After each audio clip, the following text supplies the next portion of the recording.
Hi there!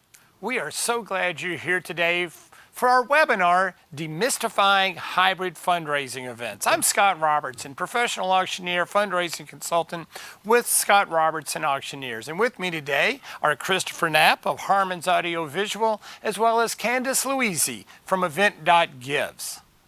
Now, before we dive into the webinar, let's make sure we all understand the concept of hybrid fundraising galas. A hybrid event is when a group of supporters is gathered in person at a central location, such as a ballroom, while others are watching a stream of the event at a smaller watch party or in the comfort of their own home or office. All in all, a hybrid event is simply an in-person event and a virtual event merged together.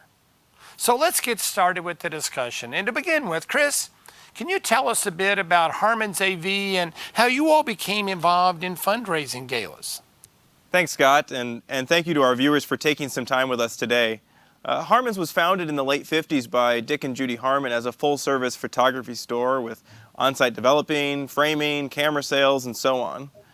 Fast forward many years, their son Jim Harmon formed an audiovisual division, later turning them into two separate entities and forming what is known as Harmon's Audiovisual today. It's pretty high level, but you get the gist. Pre-COVID, we regularly handled the live streaming of events for remote attendees. This positioned us for a quick pivot during COVID and the creation of our virtual event studio, now dubbed HAV Live, that we're in today. As events began to come back, the concept of hybrid began to take form for all of us. So we took our knowledge from those live streaming events pre-COVID, the studio events during COVID, and formed yet another variation of it all for hybrid events. Candace, tell us about Event.Gives evolution.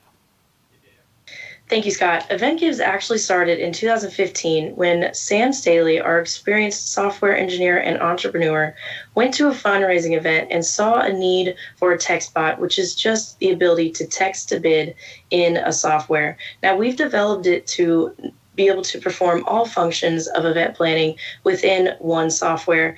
And just as Chris had to pivot in 2020, so did we. And we created the zero latency ability to stream virtually.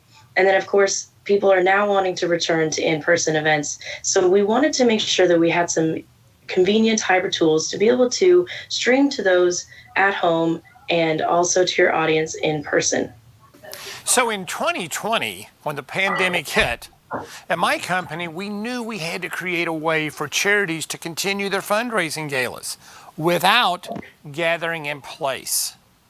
We understood that those benefiting from the services of the not-for-profits were in more need than ever for the funds we were about to raise. But many charities considered canceling their fundraising event, which would have meant no money. This is when we helped to pioneer virtual fundraising events, and the charities did quite well. And now, once the restrictions were lifted, many people were craving to get together in person while others weren't yet comfortable.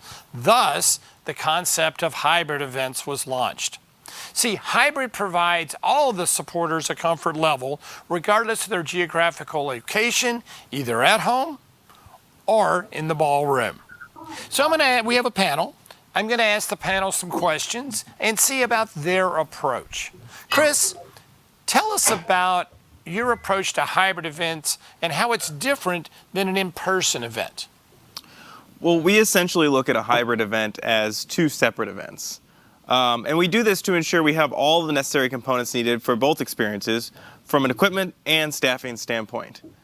Now, though we think of these as two separate events in the planning phase, they evolve into one hybrid event at the end. Candace?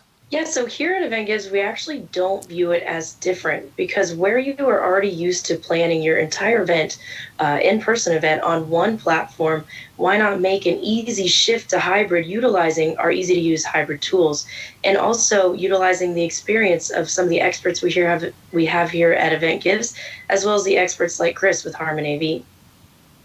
Well, the big thing for me is to remember that while I'm an on-camera personality, but with a live audience. And instead of being able to be mobile and be all over the entire venue, I need to stay more in one place for the camera while working the room from the stage. Hybrid events are really about communicating with the supporters in an equal manner, whether they're live in the venue or at home. And using event.gives allows me to do this. As the facilitator of giving, to see bids and donations in real time, this allows for everyone to have the feel like it's a real live auction and not a telethon.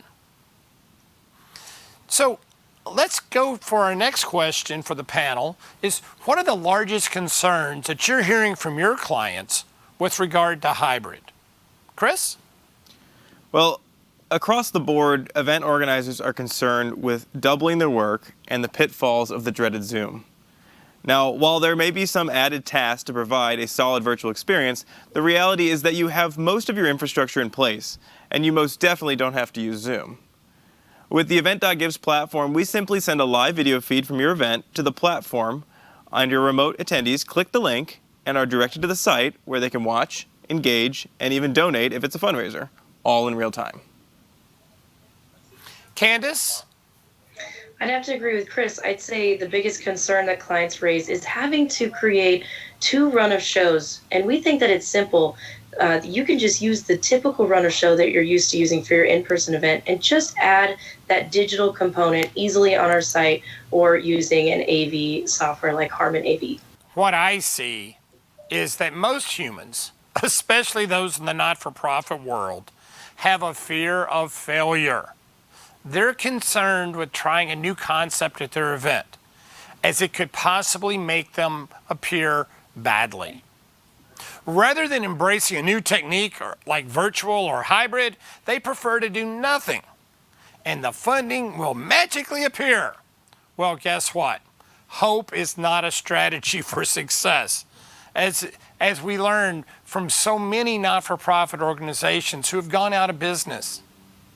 With lots of experience conducting virtual and hybrid events since 2020, here's what I've learned.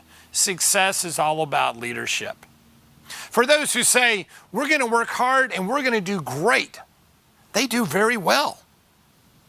So, speaking of potential problems, what do you see, panelists, are the potential pitfalls of hosting a hybrid gala?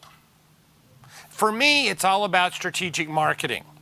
When going hybrid, the first thing I consider is ROI, return on investment. Unless the charity knows there will be supporters and not just viewers tuned into the live stream, stick with an in-person event. You have to develop the donors that are going to be watching virtually, because the payoff is simply not worth the extra work and expense. However, if we know supporters who cannot or will not attend an in-person gala, hybrid should definitely be considered. Really, it boils down to attitude of the leaders and the supporters. And one of the beautiful things of streaming a virtual event is there's no geographical restrictions. If a supporter has access to broadband, they can participate. Chris? That's absolutely correct, Scott. And from an AV perspective, internet connection will make or break a virtual experience.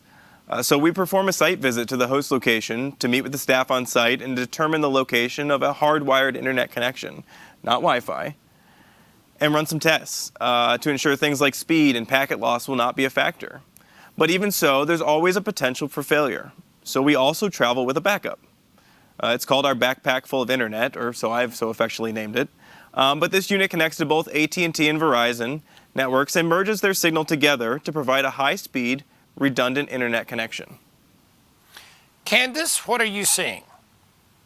I would say it comes down to the planning process and making sure that you choose the right tools and have those tools within your software selection. You want to ensure that your online platform creates a unified experience and all functions are able to be built in one place. And you want to make sure that you provide that zero latency for your in-person and virtual audience to be able to interact congruently, led by your onstage talent like Scott or another auctioneer. That's perfect. So I have some questions that have come in. So we're going to address these to the panel, and whoever wants to take the question, it's all you. From Naples, Florida, how can we convince the committee to go hybrid? Yeah, I'd Candace? love to take one. Yeah. So I would say that with our software, you're already building your entire event on one platform when it comes to ticketing, auction items, paying for your cart. It's all in one place. So when it comes to going hybrid, you already have the tools at your fingertips and you're able to make that shift extremely easily with no extra cost. Perfect. Well, speaking of cost, from Atlanta, Georgia, and Chris, I think this is going to go to you, or maybe to all of us. Is there a large cost difference in hosting a hybrid event versus live or virtual? I would say no. There's not. You already have the bulk of these components in place. You already have a platform you're using for registration. You already have a company you're bringing in to handle your AV. You already have the auctioneer. And for us, we're really just adding a couple extra components. If you already have a camera for your event, you've already got the sound system, we're just adding the components to stream and send out to event.gives, and you're all set. So from an AV perspective, the cost does not increase greatly at all. And from my team's perspective, I have to add one or possibly two more personnel. But again, that's minor in comparison to the whole event. Candace? Yeah, I'd have to agree with that. The shift is rather easy and it doesn't require that many extra hands. Perfect. Perfect.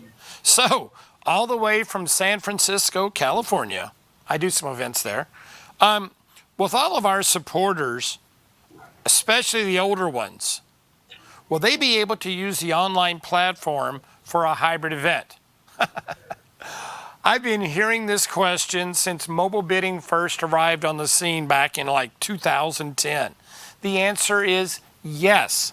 If they have a smartphone, okay, whatever brand, if they have a smartphone, if they can operate a smartphone, they can operate the bidding platform, whether it be on their phone, whether it be on their computer, or whether it be, streaming from their television. They can handle it no problem. So don't let that be a deterrent. And if worse comes to worse and you have to help one or two couples out, no big deal. But it's really not nearly as big a problem as everyone seems to make it out to be. I think it goes back to the simplicity, though, of event.gives. If you're hosting your event on event.gives, and I truly mean this, it is literally click the link, you arrive at the page, and you are now watching the event, and you're seeing all the engagement happen, and if you want to donate, you just tap your screen. It's just that easy. And when we work together at a hybrid event or a virtual event, with the help of Harmon Studio, we've created videos on how to make this happen. So it's just part of it, and it's really not that big of a deal. So our last question of the day, out of respect, out of everyone's time, comes from Tampa, Florida. Hybrid seems to be a bit overwhelming. How do I start planning an event that it's going to be hybrid? Candace, you've done thousands. Share some wisdom. Well, it just starts with planning your event when it comes to tickets and items and all of that. You can plan easily within our software. And we have a whole team here that can help you and guide you along the way.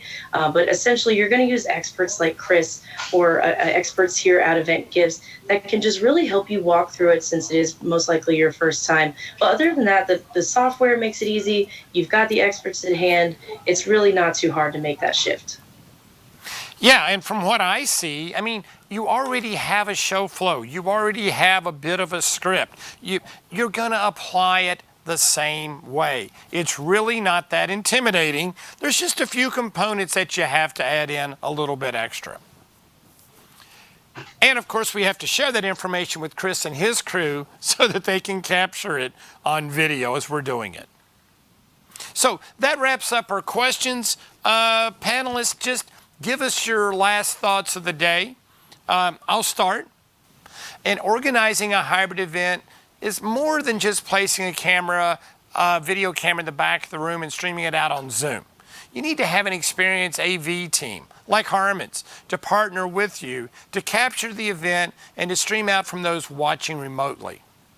In my opinion, you need a bidding platform that has software and streaming combined with zero latency. One that'll have a single viewing bidding device, and where you're going to have a real auction because it's all in real time and not just a telethon. And third, well, you need an experienced auctioneer who can simultaneously be a talent both on stage as well as the camera. Chris?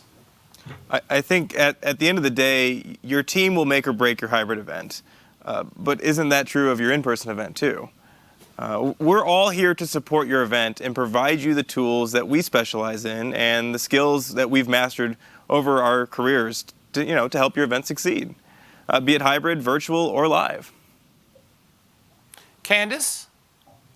Exactly, Chris. What I love most about hybrid events is that you're able to capture an entire audience. Whether they're in person or virtual, you're able to raise the most amount of funds possible for your organization. Hybrid events should not be something to be afraid of. When choosing the right platform, you want to be able to make sure that you can design your event exactly how you want it to look and execute it flawlessly with a software like EventGives. That's perfect. Well, ladies and gentlemen, thank you so much for tuning in today. We hope this has been informational for you and that will allow you to proceed with confidence. Just remember, hire the pros you know.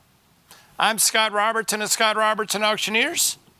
I'm Christopher Knapp with Harmon's Audiovisual. Candace Luisi with EventGives. And we're all staying ready to help. If you want to reach out to us, please do so. We're going to post our contact information. And remember, not-for-profit organizations, keep doing what you do to make a difference in the lives of others. Thank you.